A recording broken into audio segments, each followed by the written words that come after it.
حضرت سیدنا امام ابو جعفر محمد بن جریر تبری تفسیر تبری میں اس آیت مبارک کے تحت فرماتے ہیں یعنی ہم تمہیں دشمن کے خوف، قحط سالی، شدید بھوک و فقر و فاقہ، فصلوں کی کمی، مقاصد کے حصول میں مشکلات، کفار سے جنگ کے دوران افرادی قوت میں کمی اور اہل و عیال کی موت وغیرہ کے ذریعے آزمائیں گے، اور یہ سب چیزیں بطور امتحان ہوں گی تاکہ تمہارے سچے جھوٹوں سے اور اہل بصیرت منافقوں سے جدا ہو جائیں۔ یعنی اس ٹیسٹ میں پتہ چل جائے گا کون اللہ والا ہے، کون صبر والا ہے، کون اللہ کی رضا پر راضی رہنے والا ہے۔ سنو سنو، جب یہ تکلیف آتی ہے نا تو اس کا پھر اجر کتنا ملتا ہے۔ شہنشاہ نبوت مخزن جود و سخاوت صلی اللہ تعالی علیہ وسلم نے ارشاد فرمایا جو دنیا میں ہی اپنی ہر خواہش کی تکمیل کر لے تو یہ چیز آخرت میں اس کے اور اس کی خواہش کے درمیان آڑ اور پردہ بن جائے گی، اور جو مالداروں کی زینت کی طرف اپنی نگاہیں دراز کرے تو وہ آسمان والوں کے سامنے بے عزت ہو جاتا ہے، اور جو شدید بھوک پر صبر کرے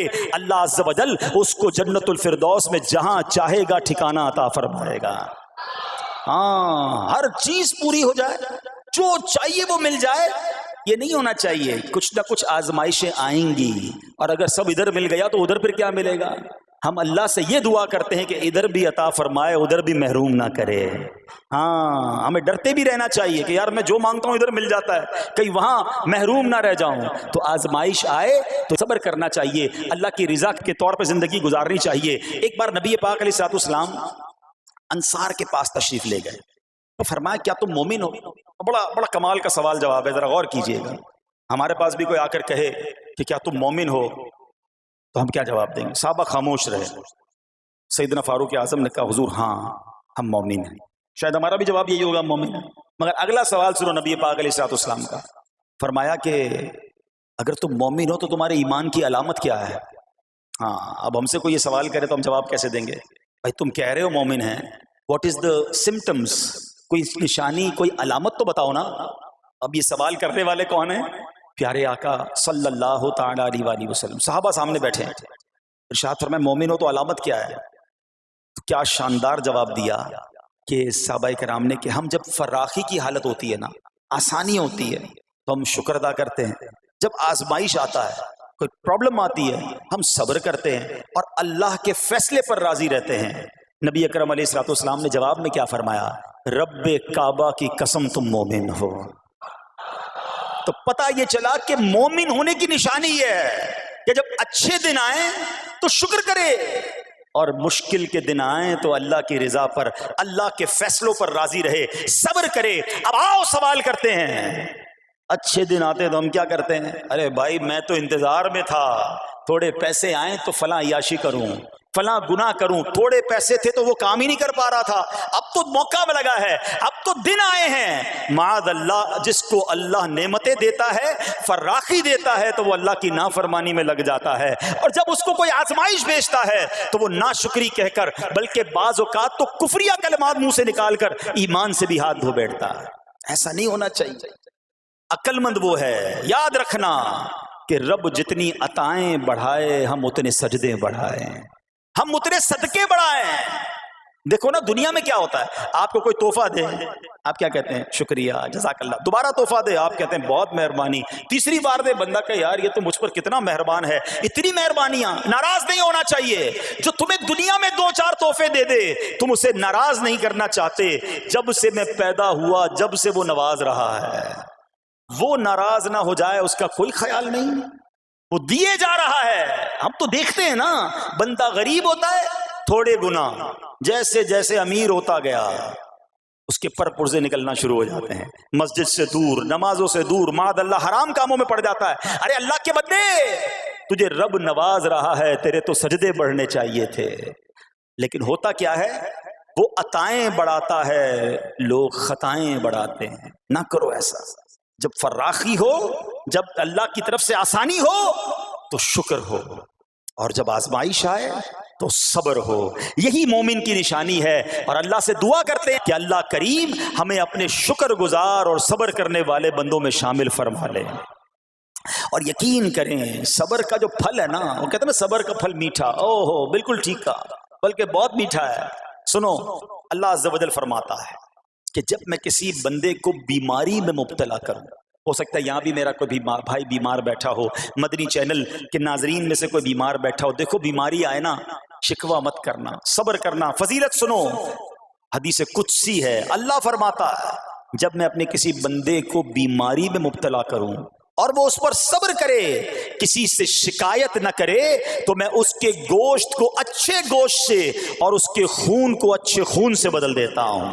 پھر اگر اسے شفا دیتا ہوں تو ایسی شفا دیتا ہوں کہ اس کے نامہ اعمال میں کوئی گناہ نہیں رہتا. اور اگر میں اسے دنیا سے اٹھا لوں تو اسے اپنی رحمت کاملہ کے سائے میں لے جاتا ہوں. ارے کمال ہو گیا. بیماری آئی، بیماری جب جاتی ہے تو گناہوں سے بھی پاک کر کے جاتی ہے. صرف ایک ہی تو کنڈیشن ہے، صبر کرنا. بیماری آئی، صبر کرنا.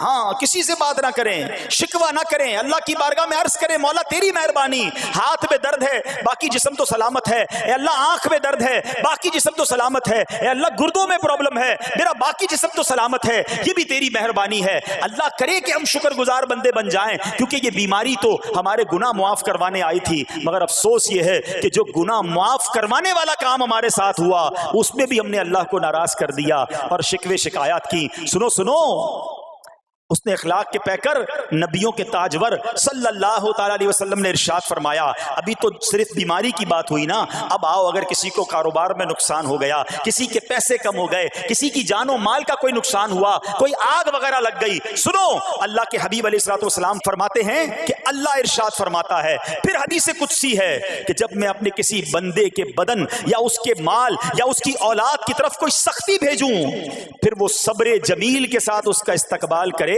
تو قیامت کے دن مجھے اس سے حیا آئے گی کہ میں اس کے لیے میزان قائم کروں یا اس کا نامہ اعمال کھولوں. ہائے ہائے ہائے، سمجھتے ہو اس کا مطلب؟ اللہ فرما رہا ہے مجھے حیا آئے گی کہ اپنے بندے سے اب کیا حساب لوں. جب آزمائش بھیجی تھی تو اس نے صبر کیا تھا، اس نے شکوہ نہیں کیا تھا. خدا کی قسم میں آپ سے پوچھتا ہوں، میرا کوئی نقصان ہو جائے اور قیامت کے دن میرا نامہ اعمال نہ کھولا جائے، مجھے اللہ کی بارگاہ میں حساب نہ دینا پڑے، مجھے بتاؤ یہ دنیا کے حساب نقصان کی کیا حیثیت ہے اگر ادھر بخشا جائے. سنو تو صحیح، رب فرما رہا ہے کہ مجھے حیا آتی ہے کہ اس کے لیے میزان قائم کروں یا اس کا نامہ اعمال کھولوں. ارے یہ ساری دنیا کی دولت، یہ ساری دنیا کی آسائش ایک طرف، اگر قیامت کے دن حساب کتاب میں آسانی مل جائے، اللہ بلا حساب جنت میں داخل کر دے، اس سے بڑھ کر کوئی نعمت نہیں. مگر آج افسوس یہ ہوتا ہے کہ اگر کسی پر امتحان آتا ہے، وہ اس امتحان میں فیل ہو جاتا ہے. اس حدیث میں ایک لفظ استعمال ہوا صبر جمیل کے ساتھ. اب یہ بھی بڑا مسئلہ ہے کہ لوگوں کو یہی نہیں پتا کہ صبر جمیل ہے کیا. لوگ کہتے تو بہت ہیں اللہ پاک آپ کو صبر جمیل عطا فرمائے، اب اس سے پوچھو بھائی صبر جمیل کی تعریف کیا ہے تو پھر تعریف نہیں پتا ہوتی. یہ کسی جمیل بھائی کا صبر نہیں ہے جس کو صبر جمیل کہا جاتا ہے. صبر جمیل کی تعریف سمجھو. علماء کہتے ہیں کسی مصیبت زدہ اور غیر مصیبت زدہ کو برابر میں دیکھو مگر دونوں میں کوئی فرق نظر نہ آئے. یعنی چہرہ بھی نہ بتائے کہ وہ کسی مشکل میں ہے، اس کی عادتیں بھی نہ بتائیں کہ وہ کسی پرابلم میں ہے، یعنی اس کو دیکھ کر پتہ ہی نہ چلے کہ وہ بڑی مشکل میں ہے. فرمایا یہ ہے صبر جمیل. مگر آج ہمارا حال یہ ہے، ہمارا چہرہ بتا دیتا ہے بھائی خیر تو ہے، بڑی ٹینشن میں ہو، ہاں یار کیا کروں بس موبائل ٹوٹ گیا، ارے بھائی بڑی چہرے پہ بڑی ہوائیاں اڑ رہی ہیں، بس کیا کروں جناب آج 5,000 روپے کھو گئے. 5,000 روپے کھو جائیں، چھوٹا سا نقصان ہو جائے، ہمارا چہرہ بتا دیتا ہے کہ ہمارے ساتھ کوئی معاملہ ہوا ہے. صبر جمیل یہ ہے کہ دیکھ کر کوئی پہچان ہی نہ سکے کہ یہ بندہ کتنی مشکل میں ہے، چاہے اندر کتنی تکلیف میں ہو، دنیا والوں کو نہ بتائے کیونکہ وہ رب کا بندہ ہے، وہ اللہ کی بارگاہ میں فریاد کرے. یہ صبر جمیل ہے اور اللہ اسے ہم سب کو نصیب فرمائے. ہاں یہ بڑی کمال کی بات ہے. ہم کیا کرتے ہیں سارے جہان کو بتاتے ہیں، اچھا پھر آخر میں لوگ کہتے بھی ہیں جب پورے محلے کو بتا دیا نا پھر اس کے بعد کہتے ہیں بس کیا کریں بھائی صبر ہی کر رہے ہیں. اب آپ صبر نہیں کر رہے حضرت، ہاں آپ کا صبر چلا گیا، آپ نے ساری دنیا کو تو بتا دیا. صبر یہ ہے کہ صبر پہلے صدمے پر ہوتا ہے. جیسے ہی آپ کو کوئی صدمہ لگا نا اب آپ جانے رب جانے، نہ بتائیں کسی کو، ٹھیک ہے. وہ الگ بات ہے آپ کسی کو دعا کے لیے کہہ دیں، لیکن بڑا نقصان ہو گیا، بڑی مشکل ہو گئی، بڑی پریشانی ہو گئی، اس سے حل تو کوئی نہیں ہونا. اچھا ہمارا ماجرا ایک اور بھی بڑا عجیب ہے، مشکل ہو جائے تو سب کو بتاتے ہیں، آسانی ہو جائے تو پھر کسی کو نہیں بتاتے. 5,000 کا نقصان سارے محلے کو پتا ہے، 50,000 کا فائدہ ہوا پھر کسی کو بتایا آپ نے؟ نہیں یار بتاؤں گا تو نظر لگ جائے گی. گھر والوں کو تو بالکل بھی نہیں بتاؤں گا، خرچہ بڑھا دیں گے.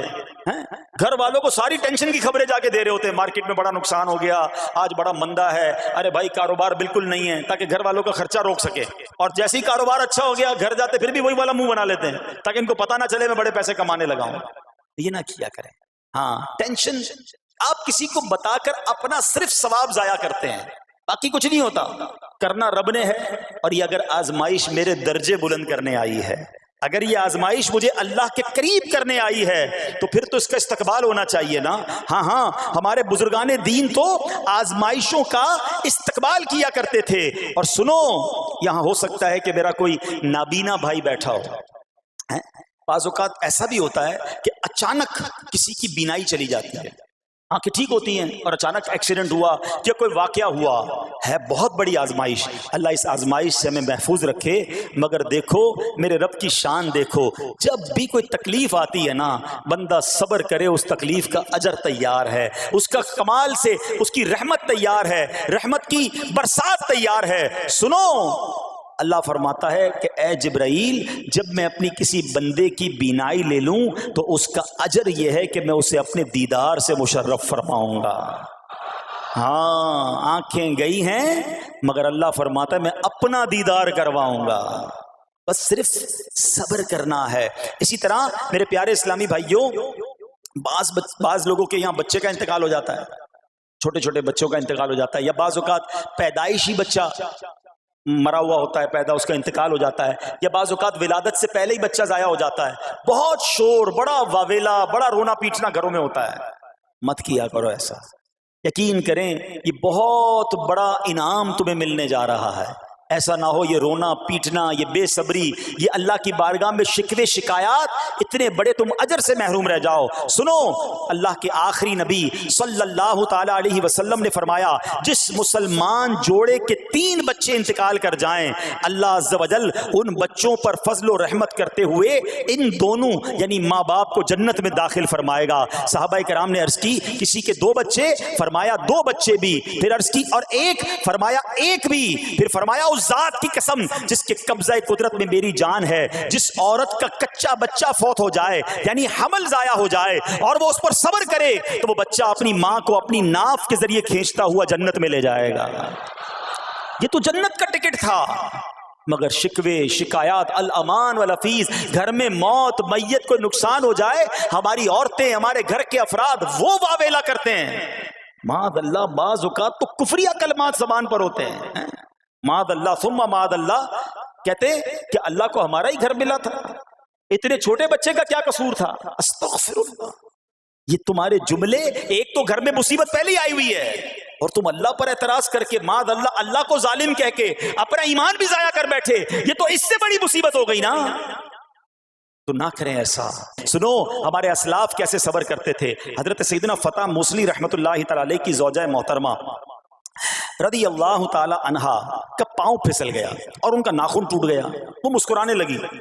اللہ اکبر. کبھی کبھی ہمارا بھی ناخن ٹوٹا ہوگا، بہت تکلیف ہوتی ہے. ناخن ٹوٹے تو جان نکل جاتی ہے، مگر آپ مسکرانے لگی.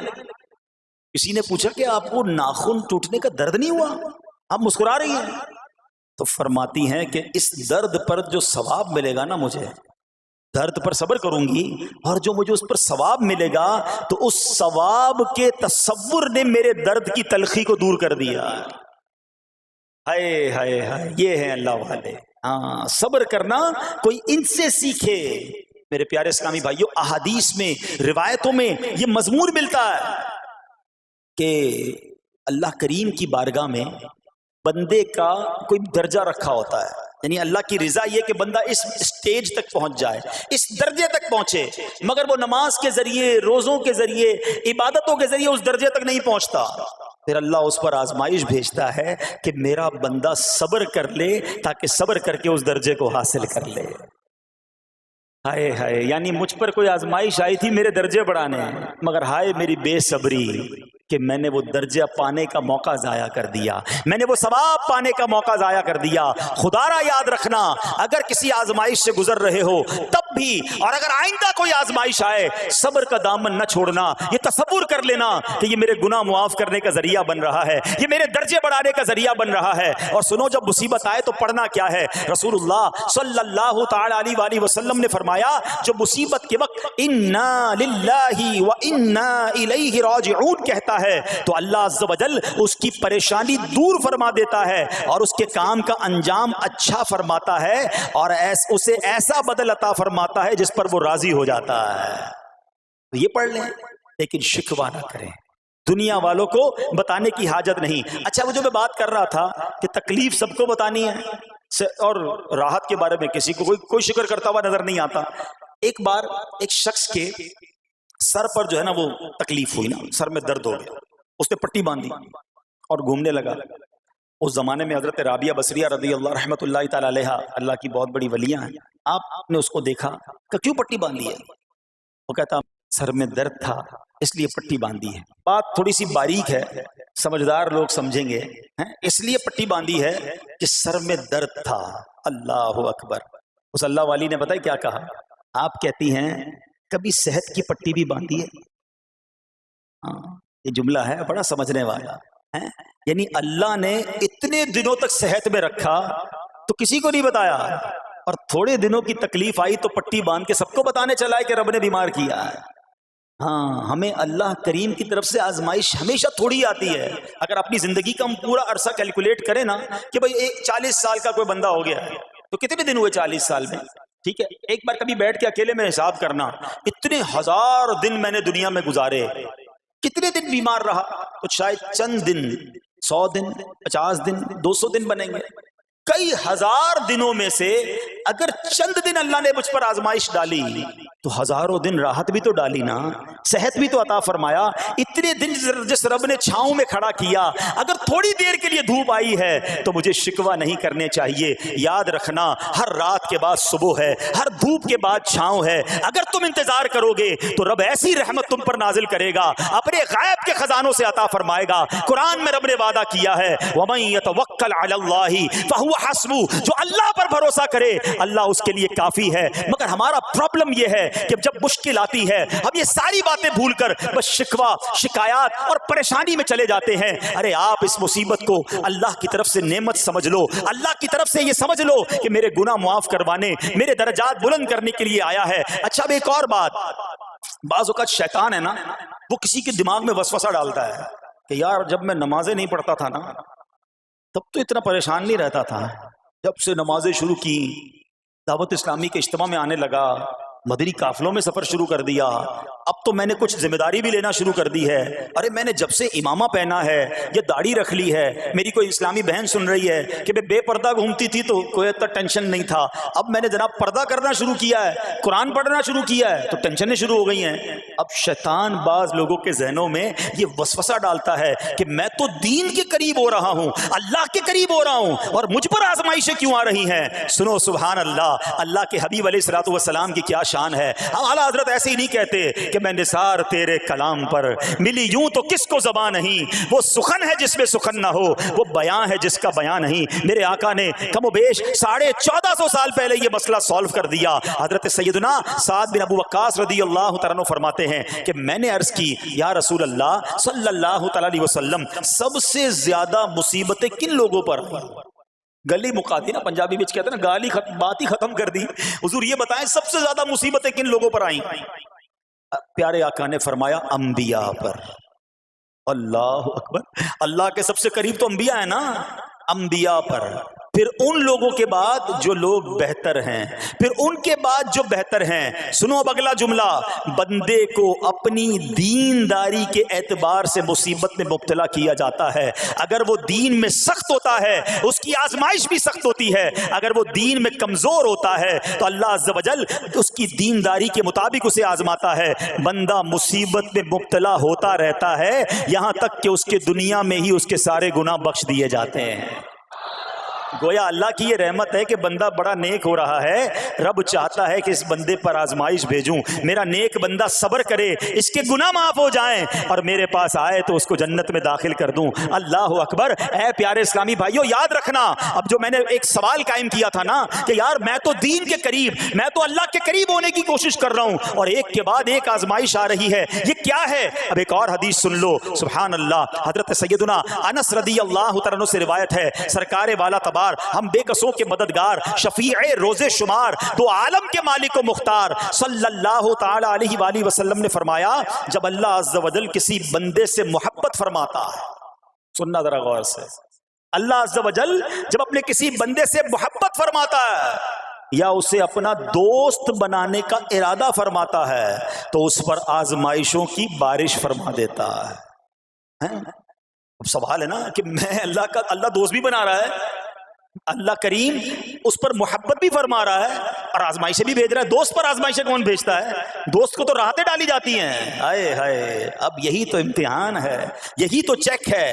سنو، نبی پاک فرماتے ہیں جب اللہ اس پر آزمائش بھیجتا ہے نا، وہ بندہ اپنے رب کو پکارتا ہے، اے میرے رب عز و جل، تو اللہ فرماتا ہے میرے بندے تو جو کچھ مجھ سے مانگے گا میں تجھے عطا فرماؤں گا، تو جلد ہی تجھے دے دوں گا اور اسے تیری آخرت کے لیے ذخیرہ کر دوں گا۔ سبحان اللہ۔ یعنی اللہ والوں کو آزمایا جاتا ہے، ان کے درجات بلند کیے جاتے ہیں، ان کے گناہ معاف کیے جاتے ہیں۔ تو اے میرے پیارے اسلامی بھائیوں، کبھی بھی یہ ذہن میں خیال مت لانا کہ یار میں دین میں قریب آ رہا ہوں، میری آزمائشیں بڑھ رہی ہیں، سمجھ لو امتحان شروع ہو گیا ہے، ٹیسٹ شروع ہو گیا ہے، اب اس ٹیسٹ میں مجھے کامیاب ہونا ہے اور اللہ کے مزید قریب جانا ہے۔ زندگی میں جو گناہ ہو گئے ہیں یہ میرے گناہوں کا انشاءاللہ کفارہ بن جائے گا، میرے درجات کی بلندی کا سبب بن جائے گا۔ اللہ سے عرض کرنا، اے مولا میں تیری رضا پر راضی، میں تیرے فیصلوں پر راضی، اب تک جو دیا تھا تو نے دیا تھا، یہ سب کچھ تیرا ہے، اے رب جب تو واپس لے گا میں اس پر راضی۔ جب یہ ثابت قدمی نصیب ہو گئی پھر دیکھو غیب کے خزانوں سے